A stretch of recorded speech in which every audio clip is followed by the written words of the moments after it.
Det er Jens fra Vadehavsdroner. Jeg har fået mig en ny drone, som jeg skal prøve med at flyve med i dag.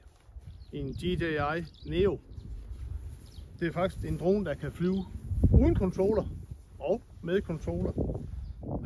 Men det smarte ved den kan jo det, at den har sådan 5-6 forskellige modes her, man kan sætte til.